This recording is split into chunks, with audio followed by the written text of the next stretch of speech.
आप सबको हैप्पी साबत।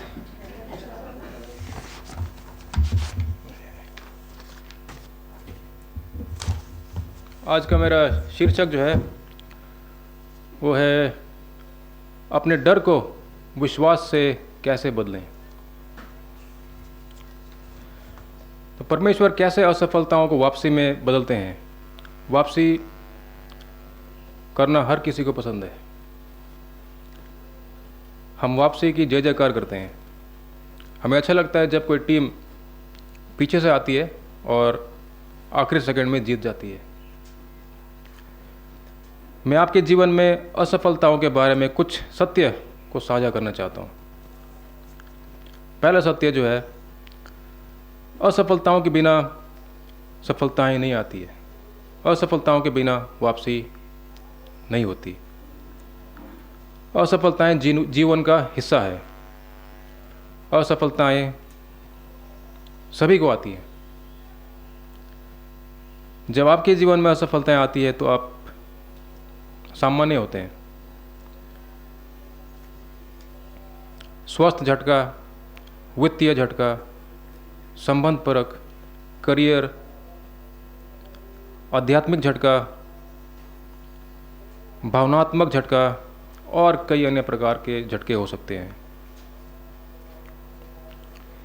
यह कॉमन है क्योंकि हम एक टूटी फूटी दुनिया में रहते हैं। कुछ भी पूरी तरीके से काम नहीं करता। और दूसरा सत्य है, हर झटका वापसी के लिए एक सेटअप है। अगर आप ऐसे दुनिया में रहते हैं जहाँ कोई हारता नहीं है तो कोई जीत भी नहीं हो सकती। लेकिन जब आपको झटका लगता है तो आपको वापसी के लिए तैयार किया जाता है। और तीसरा सच है, एक झटका का इरादा मुझे दंडित करना नहीं है, बल्कि मुझे मेरी अगली जिम्मेदारी के लिए तैयार करना है। एक झटका मुझे दंडित करने का इरादा नहीं है। जिस झटके से हम सब अभी गुजर रहे हैं वो हमें सज़ा दे रही है, बल्कि सज़ा नहीं दे रही है, बल्कि हमें हमारे अगले चरण के लिए तैयार कर रहा है। परमेश्वर हमें तैयार करने के लिए कठिनाइयों का उपयोग करता है और हमारे चरित्र का निर्माण करने और हमारे विश्वास को गहरा करने के लिए असफलताओं का उपयोग करते हैं। और वो हमें सिखाना चाहते हैं जो हम कभी भी दूसरे तरीके से नहीं सीख सकते। असफलताओं का उद्देश्य आपको दंडित करना नहीं है, बल्कि आपको आपकी जिम्मेदारी के अगले चरण के लिए तैयार करना है। चौथा और सबसे महत्वपूर्ण सत्य जो है, असफलताएं मेरी भविष्य की सीढ़ियां हैं। असफलताएं आपके भविष्य के मार्ग में बाधा नहीं है, वे आपके भविष्य के मार्ग हैं।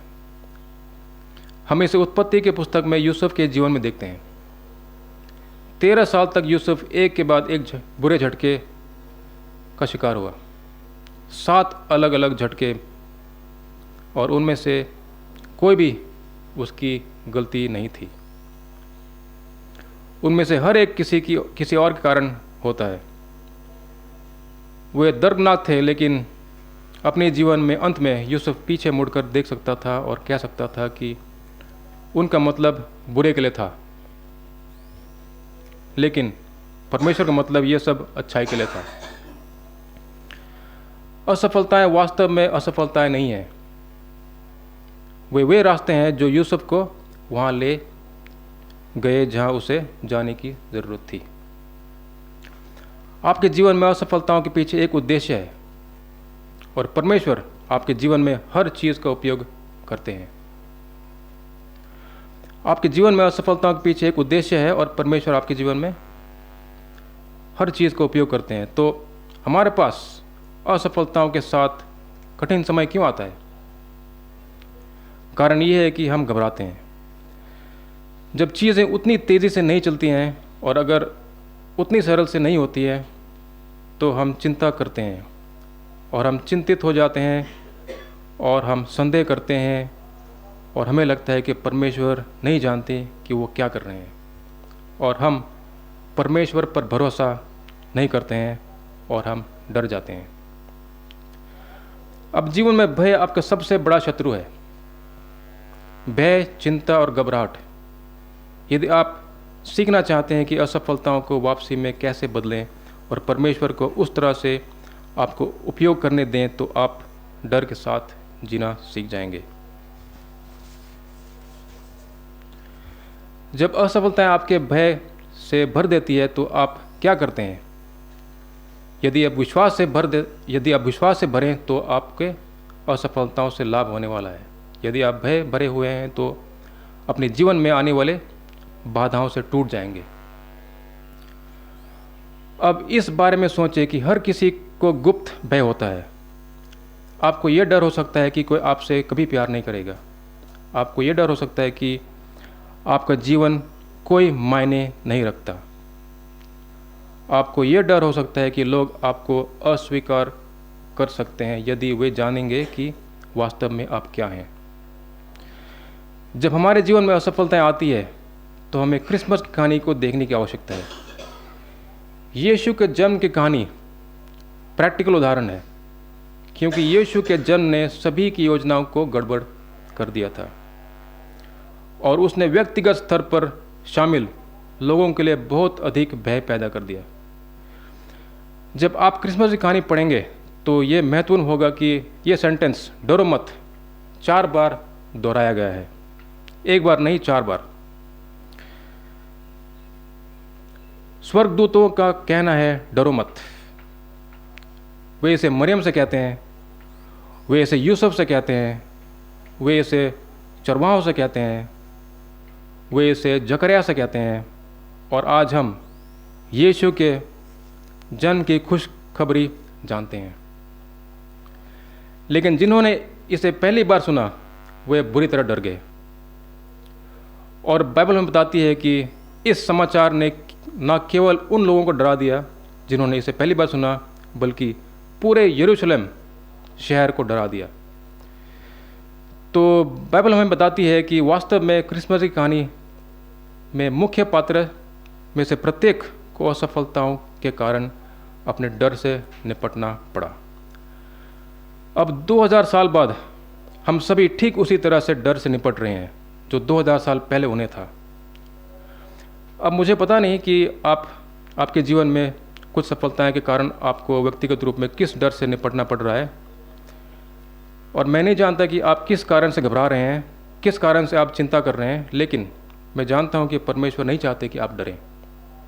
इसलिए मैं आपको 5 कॉमन भय दिखाना चाहता हूं जिनका लोगों ने पहले क्रिसमस में सामना किया था, और मैं आपको इनका इलाज भी दिखाना चाहता हूं। तो सबसे पहले मरियम ने अपर्याप्तता, मतलब इनएडिक्वेसी जो अंग्रेजी में कहते हैं, के डर का सामना किया। और यह तब होता है जब आपके जीवन में एक झटका लगता है। अब इस पर विचार करें। मरियम एक युवा किसान लड़की है। वो शायद 15 या 16 साल की होगी। उसकी सगाई हो चुकी है। यह उसके लिए खुशी का समय है। वह खुशी खुशी अपनी शादी के दिन का योजना बना रही है।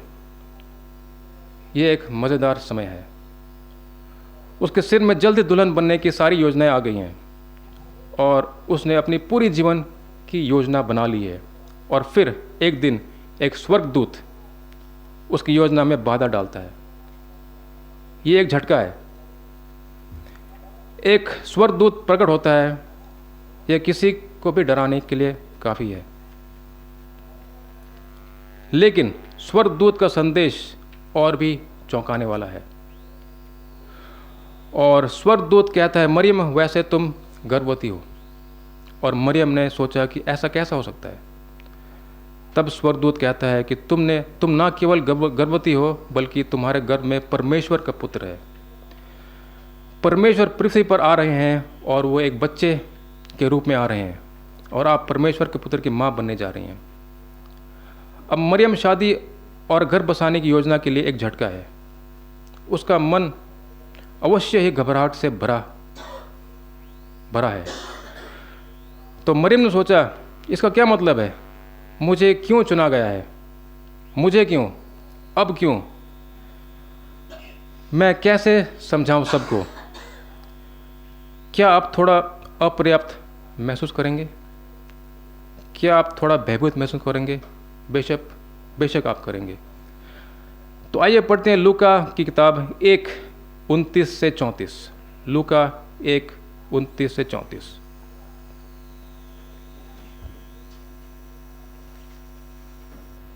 Look 1:29 to 34।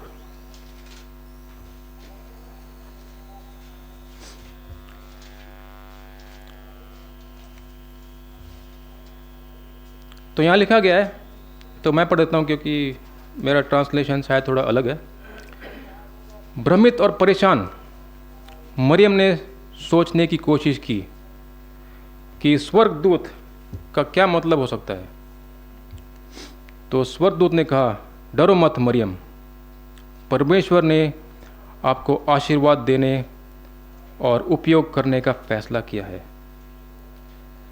तुम्हारा एक पुत्र होगा और तुम उसका नाम यीशु रखना, और वह परमेश्वर का पुत्र होगा और उसके राज्य का अंत कभी ना होगा। तब मरियम ने पूछा, परंतु ये कैसे हो सकता है? खैर, आप भी पूछ सकते हैं और मैं भी। अब मरियम को परिवार और दोस्तों के संदेह से निपटना होगा, और वो एक अविवाहित माँ बनने जा रही हैं। और एक दिन पहले वो गधे पर सवार होकर लंबी यात्रा करने जा रही हैं। उसे बेथलेहम जाना है और अपने पहले बच्चे को बिना डॉक्टर या बिना दाई और बगैर, और वो खुद से जन्म देना होगा। यह डरावना है। और फिर उसे परमेश्वर के पुत्र को पालना है। अपर्याप्तता का डर एक ऐसी चीज़ है जिसे हम सभी संबंधित हो सकते हैं। क्या मैं इस लायक हूँ? क्या मैं इसे संभाल सकता हूँ? मरियम का डर बिल्कुल वैलिड है। अब कहानी में एक दूसरा डर है, और वो है यूसुफ का डर। यूसुफ एक अलग डर से जूझ रहा था। यूसुफ ने अस्वीकृति, मतलब अंग्रेजी में जैसे कहते हैं डिसअप्रूवल का भय था। अब उसकी स्थिति का कल्पना कीजिए।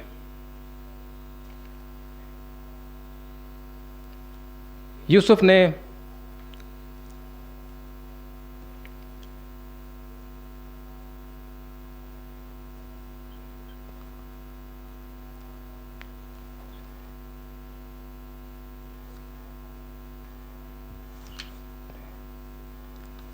यूसुफ ने अस्वीकृति के भय का सामना किया, और अब उसकी स्थिति कल्पना कीजिए। आपकी मंगेतर आपके पास आती है और आपसे कहती है कि मैं गर्भवती हूँ, और आप जानते हैं कि आपने उसके साथ कभी संबंध नहीं बनाए, और वो दावा करती है कि परमेश्वर ने मुझे गर्भवती बनाया है, यह उनका बच्चा है। अब आप शहर में किसी को कैसे समझाएंगे? उपहास का कल्पना कीजिए। गपशप, आलोचना उन पर भारी पड़ेगी। बाइबल हमें बताती है कि यूसुफ की प्रतिक्रिया निजी तौर पर मंगनी तोड़ देने की थी।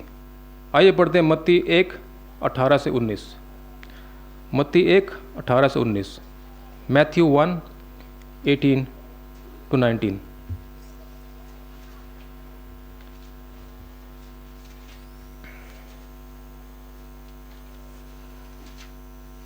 अब इस तरह ईसा मसीह का जन्म हुआ। उसकी माँ मरियम की सगाई यूसुफ से होने वाली थी। उसके मंगेतर एक अच्छे और धर्मी व्यक्ति होने के नाते चुपचाप सगाई तोड़ने का फैसला किया, ताकि मरियम को सार्वजनिक रूप से अपमानित ना करे। तो इसलिए यूसुफ अभी भी अपनी मंगेतर की रक्षा कर रहे थे। आइए पढ़ते मत्ती 1:20। मत्ती 1:20। पर जब उसने ऐसा करने पर विचार किया तो प्रभु का एक दूत उसे सपने में दिखाई दिया और कहा, यूसुफ, मरियम को अपनी पत्नी के रूप में घर ले जाने से मत डर, क्योंकि यहाँ जो बालक है वो परमेश्वर की पवित्र आत्मा से है। और मरियम की तरह परमेश्वर ने यूसुफ से भी कहा, डरो मत। ये 4 में से दूसरे डरो मत है। बाइबल हमें बताती है कि मनुष्य का भय या अस्वीकृति का भय एक जाल है।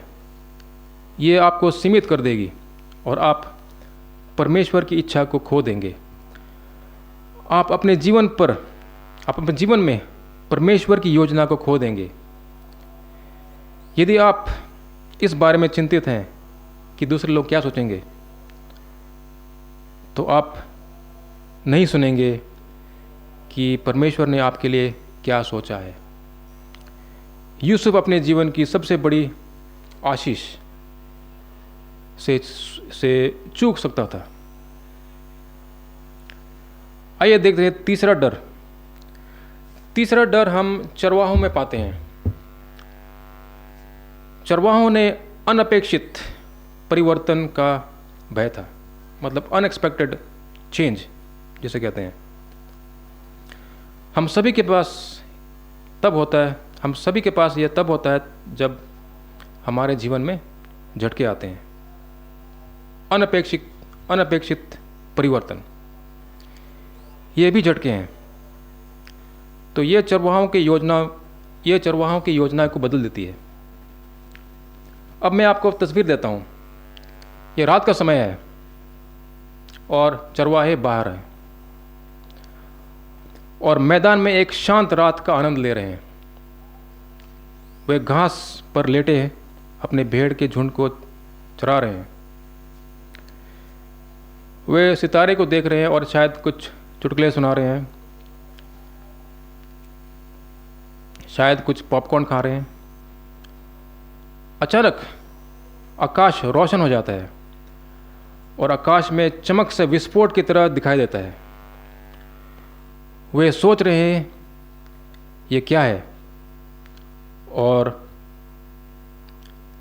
अलौकिक प्राणियां, मतलब इस दुनिया के बाहर के प्राणियां का एक विशाल समूह, मतलब एक विशाल ग्रुप जो क्वायर जैसे कहते हैं, जोर से गा रहा है। क्या आप डर जाओगे? ज़रूर। ये एक डरावना दृश्य है। यहाँ पे क्या हो रहा है? शांत शाम की उनकी योजनाएं बाधित हो गई, और फैक्ट ये है कि वे फिर पहले जैसे कभी नहीं होंगे। आइए पढ़ते हैं लूका 2:8-10। लूक 2:8-10। लूका 2:8-10।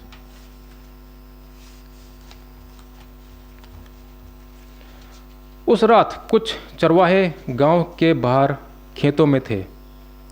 गांव के बाहर अपने भेड़ बकरियां की रखवाली कर रहे थे।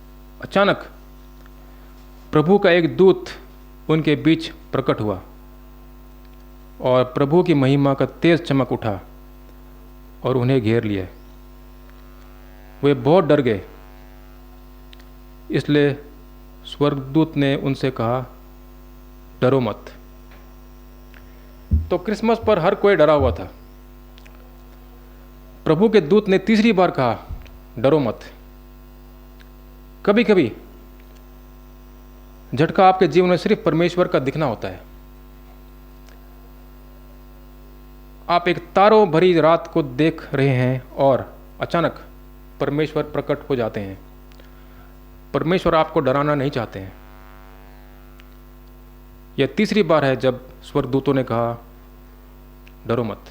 चौथा पात्र है जिसे यीशु के जन्म के समय झटका लगा था, और ये था रोमन सम्राट द्वारा इजराइल पर शासक होने के लिए नियुक्त एक व्यक्ति। उस व्यक्ति के नाम हेरोदेस था। उन्हें रोमन सम्राट द्वारा यहूदियों का राजा की उपाधि दी गई थी। यहूदी उसे ढोंगी और शत्रु का औजार समझते थे और वे हेरोदेस का तिरस्कार करते थे। वो सेंटेंस यहूदा के राजा, यहूदी इसे बहुत ही नफरत करते थे और हेरोदेस असुरक्षित था। उसे डर था कि उसकी सिंहासन छीन ली जाएगी। हो सकता है कि उसे कोई मानसिक बीमारी थी। उसने अपने साले की हत्या कर दी थी क्योंकि वो तख्ता पलट के डर में था। उसने अपनी माँ की भी हत्या कर दी थी। उसने अपनी पत्नी की हत्या कर दी थी और यहाँ तक कि अपने बेटों की भी हत्या कर दी थी।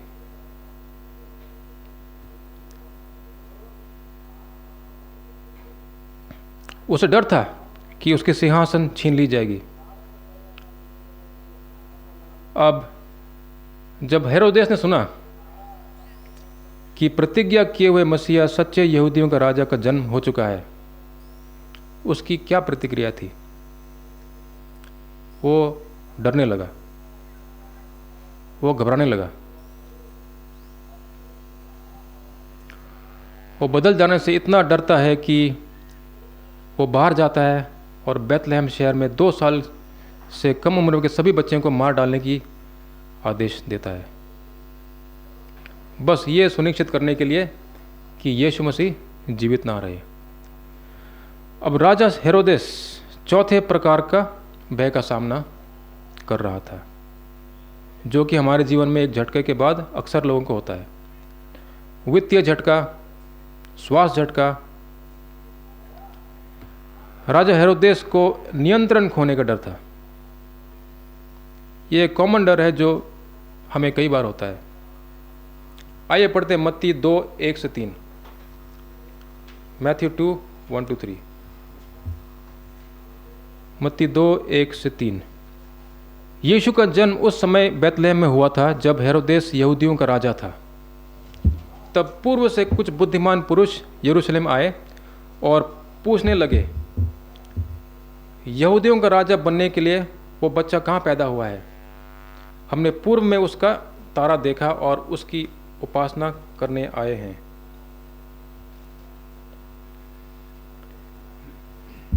जब हेरोदेस ने ये बात सुनी तो वो बुरी तरह से डर गया और परेशान हो गया, और यरूशलेम में सब लोग ऐसे ही थे।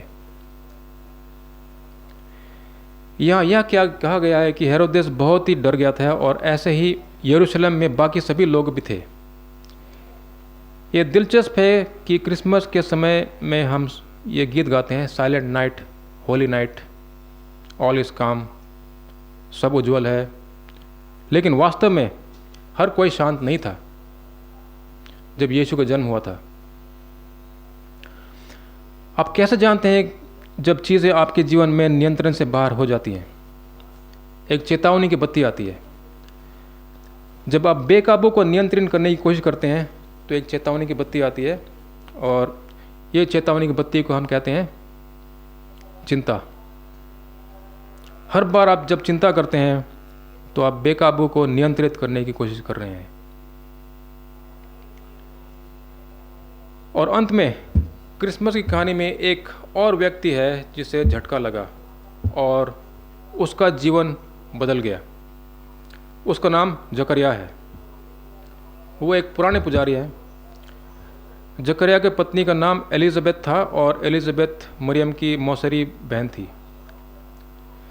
मरियम की गर्भावस्था के दौरान जब उसे पता चला कि वो गर्भवती है तो मरियम उस जोड़े के साथ रहने चली गई, जकरिया और एलिज़ाबेथ। वो बहुत ही वृद्ध जोड़ी थी, मतलब काफ़ी बूढ़े कपल थे। एलिज़ाबेथ और जकरिया ने कई साल तक बच्चा पैदा करने के लिए प्रार्थना की, लेकिन ऐसा नहीं हुआ, और गर्भवती होने की कोशिश के बाद उन्हें एक के बाद एक झटका लगा, लेकिन उनका कोई संतान नहीं था।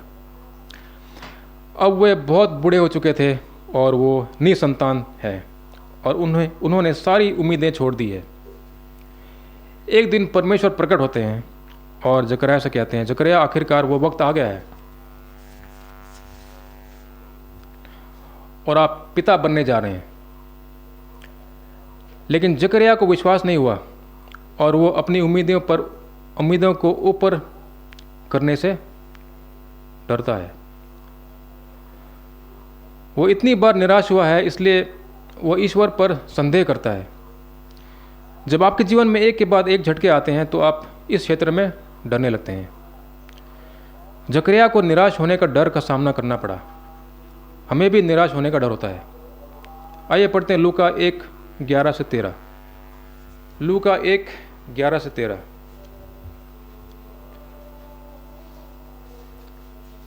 तो मंदिर में सेवा करते समय स्वर्गदूत जकरयाह को दिखाई देता है। जब उसने स्वर्गदूत को देखा तो वो भ्रमित हो गया और भय से व्याकुल हो गया। किंतु स्वर्गदूत ने उसे कहा, डरो मत, तुम्हारी प्रार्थना सुन ली गई है। तो फिर परमेश्वर को कहना पड़ा, डरो मत। क्या आप इस बात को समझ पा रहे हैं कि परमेश्वर नहीं चाहते हैं कि हम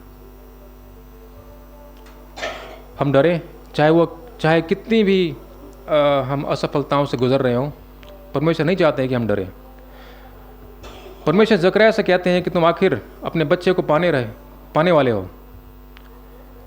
वैसे जकरयाह का पुत्र जो है बहुत ही मशहूर व्यक्ति बन गया था। उसका नाम अंग्रेजी में जॉन द बैप्टिस्ट था और यूहन्ना बपतिस्मा देने वाला उसका नाम था। वो यीशु मसीह का चचेरा भाई था। तो हम इन 5 डर में से आप अपने जीवन में किससे संघर्ष कर रहे हैं? अपर्याप्त महसूस करना, जैसे मरियम को हुआ था। उसका ये फीलिंग थी, मैं ऐसे नहीं कर सकती, इसलिए मैं कोशिश भी नहीं करना चाहती। अस्वीकृति का डर जो यूसुफ को था। अनपेक्षित परिवर्तन का डर जो चरवाहों को था, जिनका सोच ये था कि हम कोई चेंज नहीं चाहते, सब कुछ वैसे ही रहे। हेरोदेस की तरह नियंत्रण खोने का डर। वो चाहते थे कि उसकी योजनाओं से कोई खिलवाड़ ना करे। और आखिरी, निराश महसूस करने का डर। ये जो है ये जकरयाह को हुआ था। जकरयाह का ये सोच था, मुझे इतनी बार निराश किया गया है कि मैं विश्वास या भरोसा करने या आशा रखने का हिम्मत नहीं रखता हूँ। परमेश्वर आपकी असफलताओं को वापसी में बदलने के लिए आपको अपने भय को विश्वास में बदलने की आवश्यकता है। आप डर को विश्वास से कैसे बदलते हैं? इसका उत्तर वही 4 काम करना है जो उन 4 लोगों ने पहले क्रिसमस पर किया था। यदि आप अपने जीवन में भय और घबराहट को कम करना चाहते हैं तो हमें इन चीज़ों की आवश्यकता है। पहला पॉइंट जो है, हर रोज़ आप अपनी जीवन पूरी तरह से ईश्वर को समर्पित करें। तो इसकी शुरुआत समर्पण से होती है। मैं हर रोज़ अपनी जीवन पूरी तरह से परमेश्वर को समर्पित करता हूँ। समय पर समर्पण भय और चिंता का पहला इलाज है। आप खुद को पूरी तरह से परमेश्वर को देते हैं। आप इसे सिर्फ एक बार नहीं, आप इसे रोज़ करें। इस तरह मरियम ने अपने डर पर काबू पाया। बाइबल हमें बताती है कि मरियम ने आत्मसमर्पण की प्रार्थना की और उसने वो सब कुछ परमेश्वर के हाथों में दे दिया जिसे वह नहीं समझती थी और उन पर पूरी तरह से भरोसा किया। आइए पढ़ते हैं लूका 1:38। लूका 1:38, लूक 1:38। तो मरियम ने जवाब दिया, मैं परमेश्वर की दासी हूँ और मैं अपने जीवन के लिए परमेश्वर जो कुछ भी चाहते हैं उसे स्वीकार करने को तैयार हूँ। तो ये जो है बिल्कुल समर्पण का स्टेटमेंट है। मैं अपने जीवन के लिए परमेश्वर जो कुछ भी चाहते हैं उसे स्वीकार करने के लिए तैयार हूँ। यही समर्पण की प्रार्थना है। तो परमेश्वर आपको कुछ संभालने की क्षमता देंगे, उसके बाद ही आपको कुछ करने को कहेंगे। यदि आप कहते हैं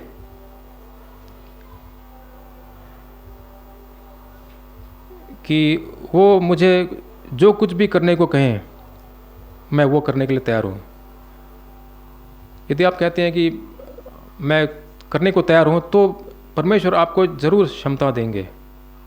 आपको खुद पर भरोसा नहीं करना है, आपको विश्वास करना है परमेश्वर पर। आइए पढ़ते हैं अय्यूब 11:13 से 18, जोब 11:13-18, अय्यूब 11:13 से 18।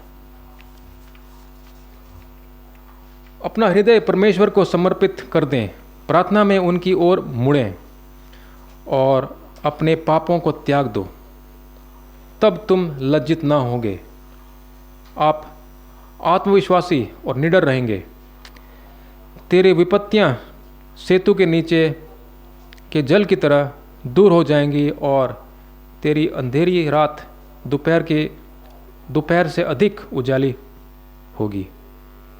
तब आप सुरक्षित और निश्चिंत होकर आराम करेंगे, आशा से भरे और चिंता से मुक्त होंगे। तो ये बहुत ही अच्छा वर्स है, आशा से भरे और चिंता से मुक्त। आप ऐसे कैसे कर पाएंगे? इसका शुरुआत समर्पण से होती है।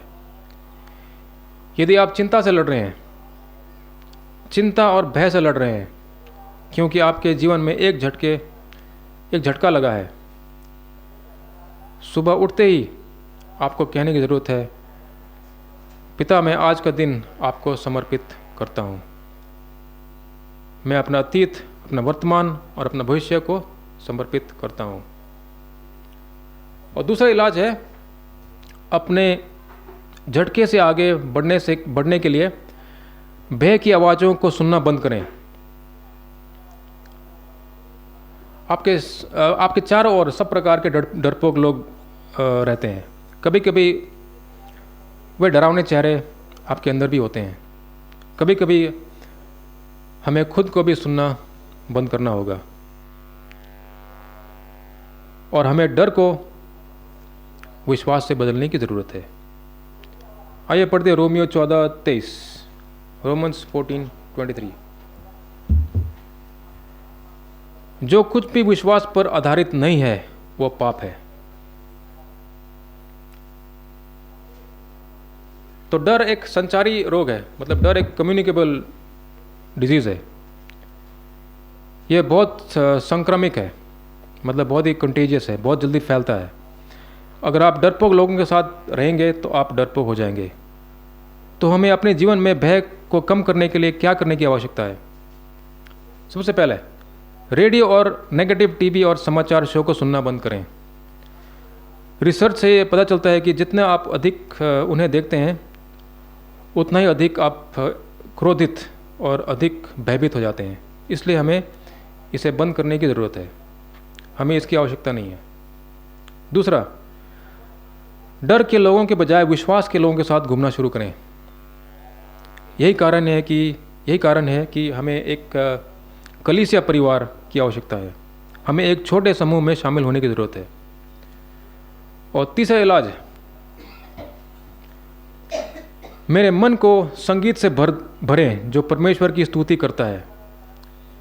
यदि आप घबराहट से, चिंता से, भय से समस्या हो रही है तो अपने मन को ईश्वर की स्तुति करने वाले संगीत से भर दें। बाइबल सिखाती है कि स्तुति घबराहट का इलाज है। जब मरियम को डर लगा था तो उसने स्तुति का एक गीत लिखा और उसे गाया। वास्तव में मरियम का गीत लूका 1:45 से 56 में है। ये एक लंबा गाना है। लूका 1:46 से 56, लूक 1:46 to 56। आइए मैं कुछ लाइंस पढ़ देता हूँ जो मरियम ने गाया था। लूका 1:46 से 56। तब मरियम ने गाया, मैं पूरे मन से यहोवा की स्तुति करती हूँ। मैं अपने उद्धारकर्ता परमेश्वर को आनंदित मैं अपने उद्धारकर्ता परमेश्वर में आनंदित हूँ, क्योंकि वह मुझ पर ध्यान देते हैं और मेरे देखभाल करता है। एक साधारण दासी, उसने मुझे आशीर्वाद दिया है और वह पराक्रमी है जो पवित्र है। वो सर्वशक्तिमान है, वो कुछ भी कर सकता है, वो हमारी सभी ज़रूरतों को पूरा करता है और वो अपने वादे रखता है। तो ये था मरियम का गाना। मरियम अपने मन में ये बात भर देती है कि परमेश्वर कौन है और परमेश्वर उसकी ज़िंदगी में क्या करना चाहते हैं। हम बात कर रहे हैं क्रिसमस की कहानी की। क्रिसमस जो है सबसे अधिक संगीत केंद्रित त्यौहार है। सबसे पहला क्रिसमस में सबने गाया। एलिजाबेथ ने गाया, स्वर्गदूतों ने गाया, चरवाहों ने गाया, जकरिया ने गाया। अगर आपको डर और चिंता की समस्या है तो आप अपने जीवन में संगीत से भरने की ज़रूरत है। आपको चर्च में उपासना के गीत गाने की ज़रूरत है। और चौथा इलाज, अपनी आशा को परमेश्वर के वादों पर आधारित करें। अपनी आशा को इस बात पर आधारित ना करें कि मैं क्या कर सकता हूं, बल्कि इस बात पर आधारित करें कि परमेश्वर ने क्या करने का वादा किया है। अब यही है वो जो मरियम और यूसुफ को इतना विश्वास दिलाता है। आइए पढ़ते हैं लूका 1:45, लूक 1:45, लूक 1:45। तो मरियम एलिजाबेथ से कहती है, और धन्य है वो जिसने विश्वास किया है कि जो बातें प्रभु की ओर से उससे कही गई वो पूरी होंगी। तो दूसरे शब्दों में अगर इसे कहें तो एलिजाबेथ मरियम से कहती है, तुम धन्य हो क्योंकि तुमने विश्वास किया है कि यहोवा जो कहते हैं वो करेंगे। आइए आखिरी वर्ष पढ़ते हैं, भजन संहिता 56:3-4, साम्स 56:3-4, भजन संहिता 56:3-4।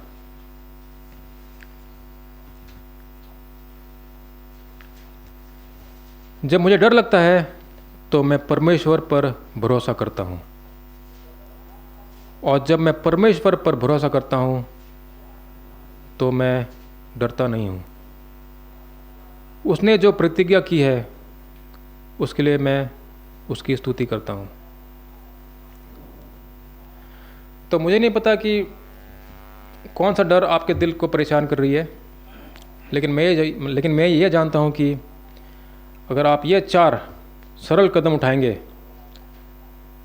तो आप अपनी वापसी की ओर बढ़ेंगे और अपने झटके से बाहर निकल जाएंगे। तो यही है मेरा आज का संदेश। परमेश्वर आपको आशीष दे।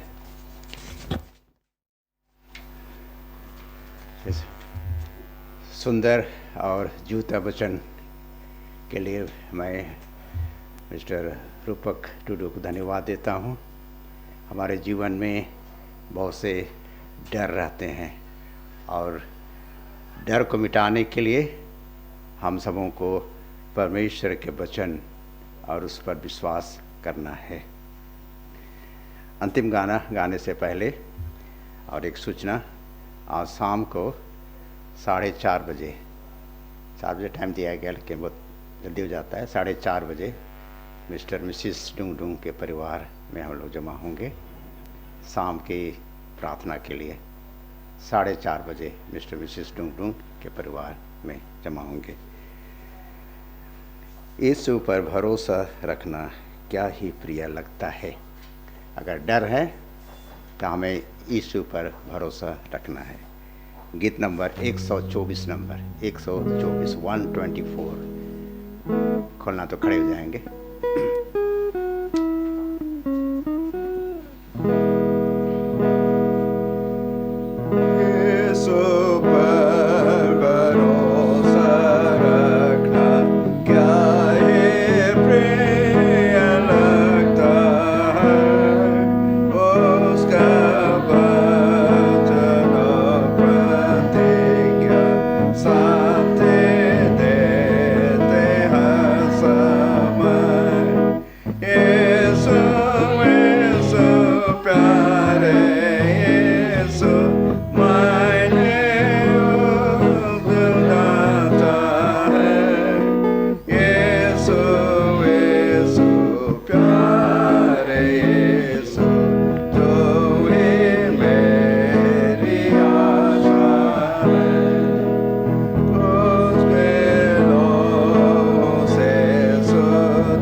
प्यारे परमेश्वर, एक बार फिर धन्यवाद देते हैं प्रभु इस खास आशीष के लिए, ईश्वर के बलिदान के लिए जो हमारे लिए दिया है आपने, इस प्रेम के लिए जो शब्दों में बयान नहीं किया जा सकता, ये प्रेम जो हमारे समझ से परे है। धन्यवादी हैं प्रभु हमारे चर्च मेंबर्स के लिए जो हमारे साथ जुड़े हैं। धन्यवादी हैं प्रभु इस अहम सीख के लिए जो आपने हमें दिया है। शुक्रगुजार है प्रभु इस खास सीख के लिए और सबत के दौर के लिए, क्योंकि ये सब कुछ प्रभु हम आपके प्यारे बेटे प्रभु यीशु मसीह के नाम से मांगते हैं, धन्यवादी समेत मांगते हैं। आमीन।